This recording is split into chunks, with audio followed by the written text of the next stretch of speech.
Hey guys, my name is Vance and I'm going to be doing the Unit 1 Industry Research.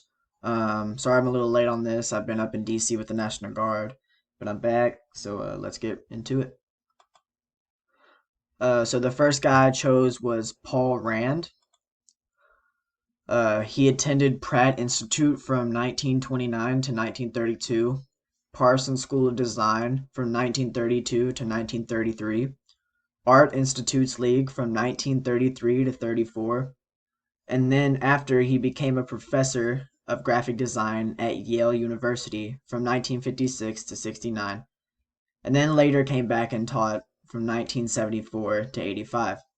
Now, the two logos you see on the right, I know the Ford one is kind of difficult to see because of the background, and I apologize for that. But the Ford one, he designed in 1966, and then the Yale logo he designed in 1985, and Yale used the logo from 1985 to 2009. Um, Paul Rand is actually best known for his corporate logos. So, yeah.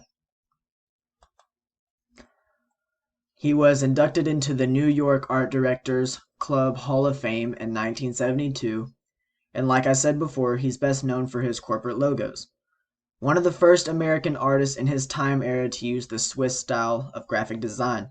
Now, the Swiss style originated in countries like Switzerland, Germany, Russia, and the Netherlands. So the artwork you see below is an example of the Swiss style that he did. This is actually one of his most famous artworks. The next artist we have is Suzanne Kare. She went to the Mount Holyoke College in 1975, the New York University in 1978, and New York Steinhardt School of Culture, Education, and Human Development. Now, the picture on the right is a little blown up, and I did that because it was kind of difficult to see the fonts because the picture was so small. But this was a really great example of the typeface contributions that she had to use for the Macintosh that she worked with from 1983 to 86. So, like I said, she helped with the typeface contributions with the first Apple Macintosh computer from 1983 to 86. She became the correct creative director at Next, which was a company created by Steve Jobs when he left Apple. She founded the organization Mode Media in 2003. And this is a place where you can get your content reviewed by professional media designers. And at one point, this company had a value of $1 billion. So it was a pretty important company at the time. And she now works at Pinterest as a design lead. And here are some examples that she has done with Pinterest and stuff like that.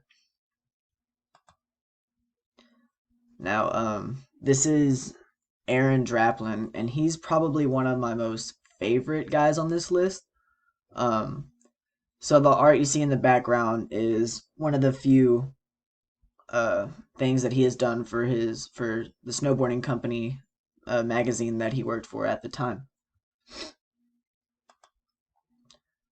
So he went to the Northwestern Michigan College in 1993, and then he also attended Minneapolis College of Art of Design in 2000. Now on the right you see a bunch of patches and stickers for the Joe Biden campaign, and that is some of the media design that he has done. Um, so in the back you see another snowboard cover, and this is just another one of the things that he has done that I like to show off. So he started with the snowboard graphic with Solid Snowboards, which is obviously a snowboarding company. He became an art director for Snowboarder magazine in 2000. And then he won Art Director of the Year for Premedia in 2000. So in 2000, he had a pretty big year for his career. He has worked for companies like Nike, Ford Motor Company, and the Obama administration. So as you can see, he likes to voice his political opinions as well in his artwork, which I think is really cool and bold of him. Um, then he started his own company, the Draplin Design Company, and this is just the website that he can show off his artwork. and sell his merchandise and stuff like that. But yeah, that's about it. So thank you guys.